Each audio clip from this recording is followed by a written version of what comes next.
We begin with the newest and the boldest. Intelligence Chairman Adam Schiff sounding downright angry and emotional in these closing arguments, effectively pleading with patriotic potential Republicans to evaluate what he says is this damning new evidence against President Trump, and reminding them he, along with Speaker Pelosi, had many times resisted calls for impeachment based on other issues and other grounds. But he changed his mind because of what you and Americans have been seeing across the country, because of the brazenness of the Ukraine plot, asking the Ukrainian president for dirt the day after Bob Mueller testified about that 2016 interference. The day after Bob Mueller testified, that Donald Trump invited Russian interference, the day after that, Donald Trump is back on the phone asking another nation to involve itself in another U.S. election. That says to me this president believes he is above the law, beyond accountability. And in my view, there is nothing more dangerous than an unethical president who believes they are above the law. Above the law. That is how Chairman Schiff has closed this jam-packed set of impeachment hearings over these 2 weeks. What comes next? Well, we can tell you. They're writing a public report to detail the key findings, which will include evidence drawn from today's testimony from Donald Trump's former Russia expert Fiona Hill, who detailed the bribery plot. Ambassador Sondland leaned in basically to say, well, we have an agreement that there will be a meeting if specific investigations are put underway. And that's when I saw Ambassador Bolton stiffen. Later, he said that he had an agreement with Chief of Staff Mulvaney that in return for investigations, this meeting would get scheduled. And was he specific at that point later about the investigations that he was referring to? He said the investigations in Burisma. What did Ambassador Bolton say to you? When I came back and related it to him, he had some very specific instruction for me. And I'm presuming that that's what was that specific instruction? The specific instruction was that I had to go to the lawyers, to John Eisenberg, our senior counsel for the National Security Council, to basically say, you tell Eisenberg, Ambassador Bolton told me, that I am not part of this whatever drug deal that Mulvaney and Sondland are cooking up. Wow. Today, America also heard from a diplomat, David Holmes, testifying about overhearing this now infamous phone call between the people who were doing the plotting between President Trump and Gordon Sondland about getting the Ukraine investigation. Yeah, he clarified whether he was in Ukraine or not, and he said, yes, I'm here in Ukraine. And then Ambassador Sondland said he loves your ass, he'll do anything you want. He said, is he going to do the investigation? So you heard President Trump ask Ambassador Sondland, is he going to do the investigation? Yes, sir. What was Ambassador Sondland's response? He said, oh, yeah, he's going to do it. He'll do anything you ask. Holmes' account adding to the evidence that we have been hearing, including from Mr. Sondland himself, the star witness who has become the John Dean of this Trump impeachment probe, something that we previewed for you, because it is very rare that you have a current senior appointee to the president admitting the details of a criminal plot or cover-up, and in this case, implicating just about everyone above him. Was there a quid pro quo? The answer is yes. I followed the directions of the president. We did not want to work with Mr. Giuliani. Simply put, we were playing the hand we were dealt. Mr. Giuliani's requests were a quid pro quo for arranging a White House visit for President Zelensky. He had to announce the investigations. He didn't actually have to do them, as I understood it. Everyone was in the loop. It was no secret. It was no secret, not to the people who were plotting using the powers of the United States, Pentagon money, the State Department, international diplomacy and security and missiles to try to take out Joe Biden, to try to cheat in the election. If this looks and sounds more serious right now after the evidence, that's because it is. If people who are normally quite measured, leaving caveats and open minds, sound more definitive, that's because the evidence has led people there. This week, we've heard testimony from people from the very top, from the middle, and down in Kiev and in Washington, people in the lower rungs of the bureaucracy. On the key points of what was happening, they have all been corroborating the same storyline. President Trump undercutting U.S. national security to try to cheat in the next election. The American public is still getting the evidence. It's still seeping in. It's still fostering debates that will spill out at Thanksgiving dinner tables and over weekends to come. The question is what the American people will demand and what they'll think about what their Congress ultimately does. I want to get into our impeachment coverage right now with Neal Katyal, former acting Solicitor General of the United States. He's argued dozens of cases before the Supreme Court. Michelle Goldberg, a columnist for the New York Times, who has been pushing in her writings on what the Congress should do on the case for impeachment. And law professor Ryan Goodman, who is former special counsel to the general counsel of the Defense Department, bringing that Pentagon expertise. Neal Katyal, we have done a lot of iterative reporting and analysis, you and I, this panel, and a lot of our colleagues here across different cities throughout this week. My opening question to you is to broaden out, not just the latest, not just this afternoon, but now that the Intelligence Committee says they've gathered this first primary tranche of evidence and witnesses, what does it taken together mean to you? Well, I think that the witnesses all week, I think, have given a lot of testimony, can only be described as perfect and beautiful. It is literally a repeat of what the whistleblower report said, and then what the July 25th transcript of that phone call between President Trump and the president of Ukraine said. So all of those key details that launched this investigation have now been corroborated, including most powerfully, Ari, as your setup piece said, the testimony of Gordon Sondland. Sondland was supposed to be the guy, the defense witness. He was supposed to be the guy that exonerated Trump. Trump kept saying, hey, I want Sondland to testify. I want him to testify. He'll exonerate me. And Sondland, Trump's own guy, put the knife into his back, essentially, and said there was a quid pro quo. He was acting at Giuliani's direction, and Giuliani was acting at the president's direction, and that this wasn't about corruption. Right. It was about just the announcement of an investigation. That brings me to the follow-up. I'm going to read the headline on the screen here as we take in what's just happened.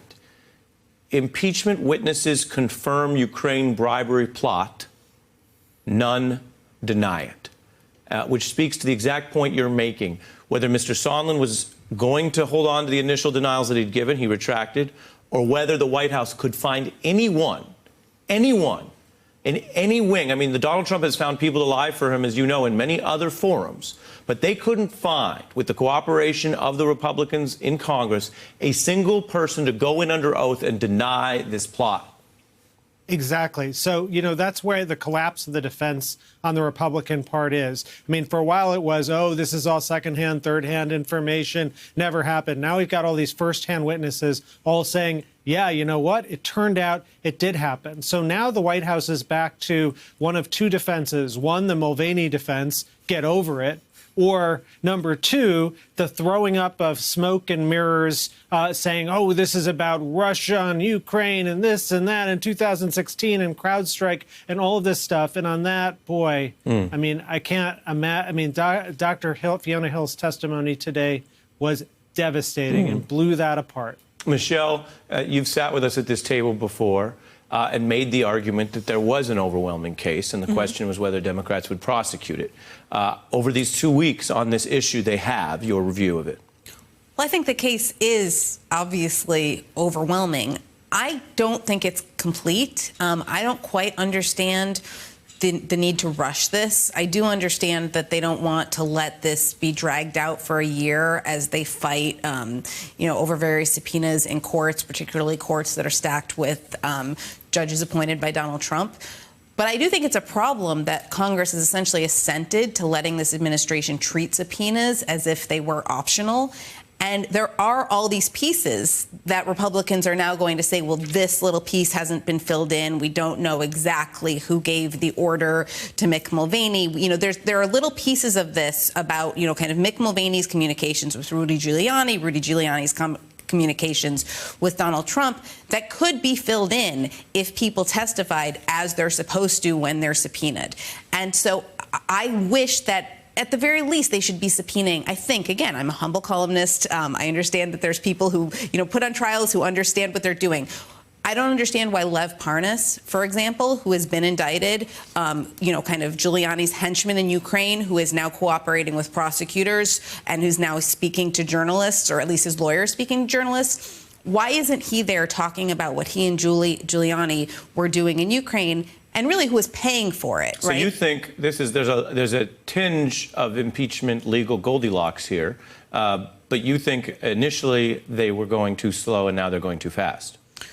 Well, I thought that they should have started these proceedings a long time ago, but I think once that you start them... That's what I'm saying. Yeah, I guess too so. slow, now too fast. Well, once you start them, I guess I don't really see why the full spectrum of corruption in this administration can't be plumbed at more length instead of, you know, trying to basically get these hearings done in 2 weeks. Yeah.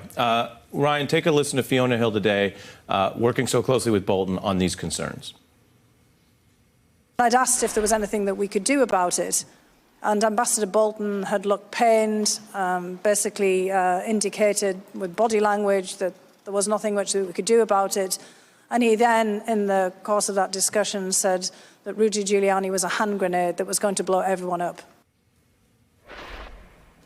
Right. So I think that this was devastating today. I agree with everything that Neal said.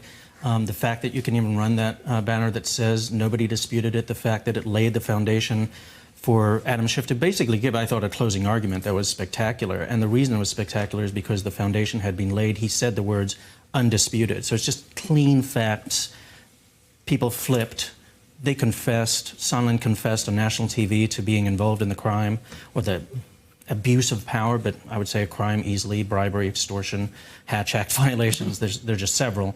So I think you see several felonies here. Absolutely. Right. The facts line up perfectly with And that goes to something you know about Hill, angry with Sondland. Hill, basically the nonpartisan veteran, looking at this donor interloper who, in her view and others, was in over his head. Although he says he may have been, but he had support from the top. This was the exchange about that. I'm curious, given your Pentagon experience, how you view these kind of tensions. Take a look. He was being involved in a domestic political errand. And we were being involved in national security foreign policy, and those two things had just diverged. So he was correct, and I had not put my finger on that at the moment, but I was irritated with him and angry with him that he wasn't fully coordinating. And I did say to him, Ambassador Sondland, Gordon, I think this is all going to blow up, and here we are. Here we are. Absolutely. And what she described is just utterly powerful. I thought that was the most powerful moment of the entire day, maybe of the entire 2 weeks. What they had done is had this irregular channel that was serving this domestic political errand, which is to try to help Donald Trump win the 2020 election, and they had merged into it U.S. national security. And that's just incredible. It's utterly explosive. If that is not an impeachable conduct, what is? And so that goes to Michelle's fair point about process and fact-finding, Neal, which is, I want to play for you another key moment today where you have, excuse me, from yesterday, but we have Gordon Sondland basically saying, look, let me be clear, under questioning, they dragged it out a little bit, Donald Trump's goal had nothing to do with national security, foreign policy, anything on behalf of the United States, or its people, its defense.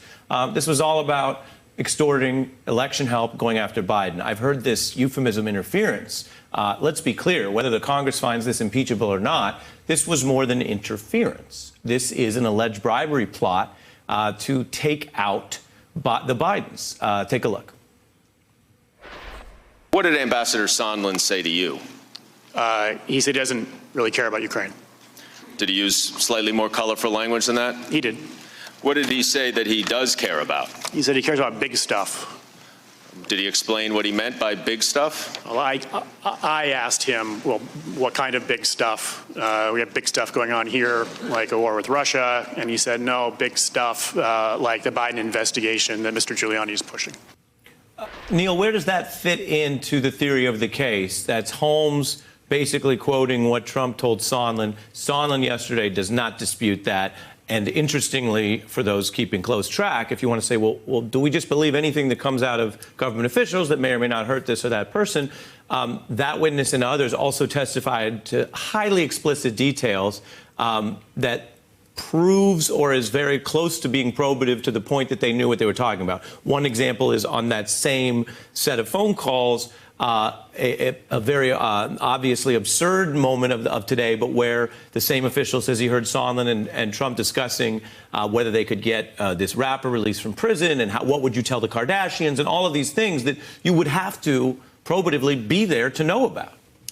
Yeah, so all that testimony today paints the picture of bribery. It paints the picture of, cheating, basically, trying to go out and get dirt on your foreign rival, on your political rival by going to a foreign government. And I think Michelle is right when she says there are still some missing holes or some gaps that could be connected. And I take a lot of issue with her when she blames the Democrats for that. I think that's like blaming the victim here, because I think the fundamental problem, and if you listen to the last 2 days of hearings, there's one man who's all over these hearings, and it's John Bolton. He is the centerpiece in so many different ways, and Bolton is not testifying because the president has ordered him and all executive branch employees not to cooperate with the impeachment inquiry. And I can't think, Ari, of something more fundamentally unconstitutional and more un-American than that the idea that the president can gag his employees from going and telling the truth to the American people. And if Bolton is watching this,